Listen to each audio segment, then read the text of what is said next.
Oyunda daha fazla maç kazanabilmenin bir sırrı olduğunu biliyor muydun? İşte bu videoda maçlarında uygulayabileceğin ve sana daha çok maç kazandırtacak 4 taktik paylaşacağım. Hazırsanız başlayalım.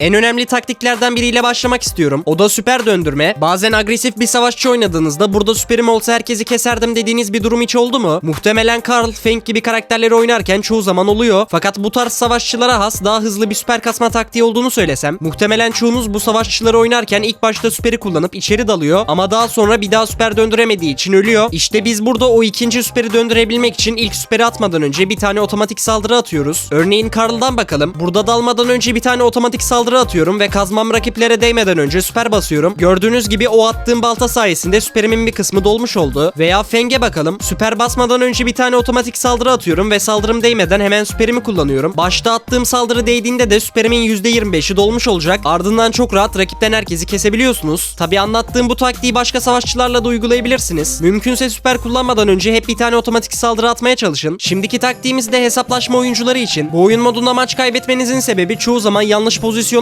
kaldığınız için oluyor. Fakat bu durumlardan kurtulmak için de bir taktik olduğunu biliyor muydunuz? Çoğu zaman her hesaplaşma kutusu gördüğümüzde kutuyu kırarız. Ancak eğer az sonra savaşa gireceğinizi tahmin ediyorsanız kutuyu kırarak mermilerinizi boşa kullanmayın. Onun yerine rakip size vurduğunda can doldurmak için kutunun içine veya arkasına girerek kutuyu siper olarak kullanabiliyorsunuz. Eğer tam kutunun içine girerseniz rakip size vurabilmek için önce 8000 canlı kutuyu kırması gerekiyor. Siz de o sırada canınızı doldurabilirsiniz ve eğer rakip kutuyu kırarak hata yaparsa tüm mermilerini harcamış olacak ve siz de rahatlıkla onu kesebilirsiniz. Ancak eğer rakibiniz mermileri kutunun içinden geçen bir savaşçı oynuyorsa bu taktiğin işe yaramayacağını bilin. Fakat şimdi vereceğim taktik sayesinde Angelo ve Hank gibi savaşçılarda 2 kat daha iyi oynamaya başlayacaksınız. Muhtemelen aksesuar kullanmak istediğinizde önce aksesuar tuşuna basıyorsunuz, sonrasında mermiyi doldurmaya başlıyorsunuz. Fakat bazen rakiplerinizin mermisini doldururken bir şekilde aksesuar kullandığını ve sonrasında sizi gafil avladığını fark etmişsinizdir. Peki bu nasıl oluyor? Eğer siz en başta aksesuar basarsanız rakip aksesuar açtığınızı görecek ve ona göre tedbirli oynayacak. Fakat eğer aksesuarınızı merminizi atmadan hemen önce basarsanız bu şekilde rakipleri yakalayabiliyorsunuz. Bunu yapmak için önce alıştırma mağarasına girin. Sonra kontrollerinizden aksesuar ve hiperşarj tuşunuzu ekranın sağ ortasına almanızı öneriyorum. Eğer böyle yaparsanız 3 parmakla oynamaya başlayabilirsiniz ve bu şekilde de anlattığım taktiği daha rahat uygulayabilirsiniz. Son taktiğimiz de duvar kıran savaşçılar için. Bu tarz savaşçıları aldığımızda genelde tüm haritayı açmaya çalışırız. Fakat bazı durumlarda tüm haritayı kırmak sizin yararınıza olmuyor. Örneğin bunun en iyi örneğini şu haritada görebiliriz. Burada eğer kendi tarafınızdaki duvarları kırarsanız rakibin vuruşlarını dojlamak için daha fazla alanınız oluyor. Genelde ilk önce hep kendi tarafınızdaki duvarları açmaya çalışın. Fakat rakibin de duvarlarını kırmak düşündüğünüz kadar iyi bir fikir olmayabilir. Mesela eğer rakipte full nişancılar varsa onların da duvarlarını kırarsanız onlar da dojlamak için daha geniş bir alana sahip oluyor. Ancak rakipte bir atıcı varsa o zaman tüm duvarları kırabilirsiniz. Çünkü atıcılar arkasında saklanabileceği bir duvar olmadan oynayamıyor. Bu duvar kırma hatasını yapan çok oyuncu gördüm ve kırdığınız yanlış bir duvar bile maçın sonucunu büyük oranda etkileyebiliyor. Sonraki sefere rakibin duvarlarını kırmadan önce 2 defa düşünmenizi öneriyorum. İşte saydığım bu 4 taktiği maçlarınızda uygulayarak sizler de daha fazla galibiyet alabilirsiniz. Fakat aşamalıda takıldığımız ve yükselemediğimiz durumlarda ne yapmalıyız? Şu anda ekrandaki videoya tıklayarak da takılı kaldığınız ligden nasıl çıkabileceğinizi öğrenebilirsiniz. Görüşmek üzere.